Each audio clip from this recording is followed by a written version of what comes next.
Namaste, ngingudut, Sheba Singa Shekawat, nginguchwepheshe omkhulu, udokotela wokubelethisa nodokotela wezifo zabesifazane e-Apollo Women's Hospital eChennai. Ake sikhulume nge-perimenopause kanye nendlela yokuphatha lesi sikhathi namuhla. Ngakho-ke i-perimenopause iyinkathi yoshintsho eyenzeka ngaphambi kokunqamuka kokuya esikhathini, futhi ingasukela onyakeni owodwa kuye kwemibili iye eminyakeni emihlanu kuya kweyisikhombisa kowesifazane ngamunye. Abanye abantu bangase bazizwe benezinguquko eziningi zemizwa ngenxa yokushintsha kwamahomoni. Kungase kube khona ama-flush ashisayo angase afike futhi adlule. Kungaba khona izifo zomchamo kwabesifazane.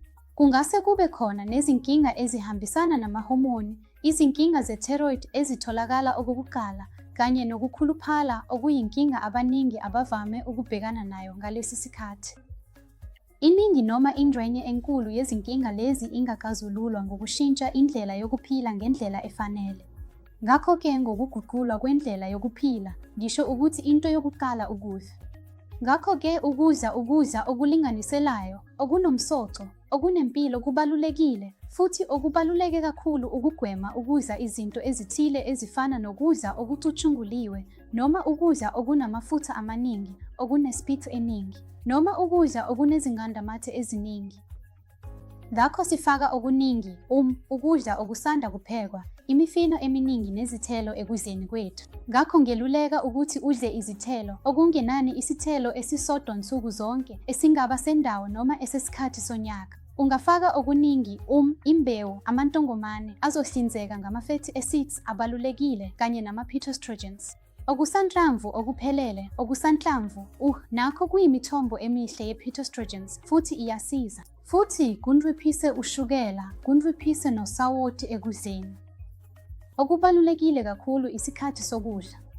Ngakho-ke sicela udle ukudla noma ukudla kwakho ngesikhathi, ikakhulukazi amadina. Uma unesidlo sakusihlwa sangaphambi kwesikhathi, kuyamangalisa. Ukudla isidlo sakusihlwa sebusuku kakhulu yikho okudala izinkinga ezinkulu, ngikholwe. Into yesibili engithanda ukuthi wonke umuntu ayibheke, ukuzivocavoca, ingxenye yokuzilolonga. Ukuba nomkhuba wokuzivocavoca nsuku zonke, kube yingxenye yempilo yakho, kubalulekile kakhulu. Futhi okwesibili, ukufaka uhlobo oluthile lokuzivocavoca ohlelweni lwakho lwansuku zonke. Ngakho-ke ukuzivocavoca kungafaka i-cardio, ingxenye yokuzelula nokuthamba, okubandakanya izinto ezifana ne-yoga ne-pellets, kanye nokuqinisa umzimba. Ukuphakamisa lezo zisindo ezincane ejimini kusiza kakhulu, ikakhulukazi esikhathini sokuya esikhathini kanye nokunqamuka kokuya esikhathini, kusiza ekugcineni imisipha yakho, kusiza, ekugcineni ukuminyana kwamathambo akho amaminerali. Futhi ingxenye yesithathu iwukulandela isimiso esihle, ukulala ngesikhathi, ukuzinika amahora ayisithupha kuya kwangu-8 obuthongo obuhle, hhayi nje ukulala nje emini.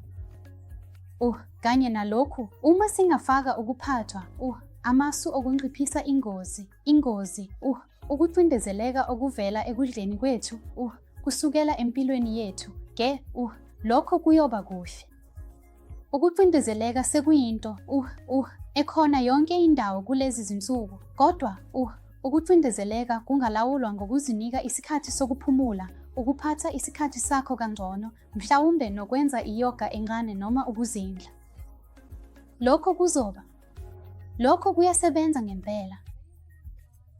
Ngakho-ke noma nini lapho uzwa, noma yiluphi uhlobo lokuphazamiseka kwemizwa yakho, empilweni yakho, uzizwa uphansi, uzizwa ukhathele, futhi unomuzwa wokuthi awukho esimweni sakho esijwayelekile, awuzizwa unguwe, yilapho kufanele ubheke indlela ophila ngayo nsuku zonke, ukudla kwakho, ukuzivocavoca kwakho. Futhi uma konke lokhu kungasebenzi, nokulala kwakho. Futhi uma konke lokhu kungasebenzi, iya kudokotela wakho, iya kumhlinzeki wakho wezempilo bese ufune usizo.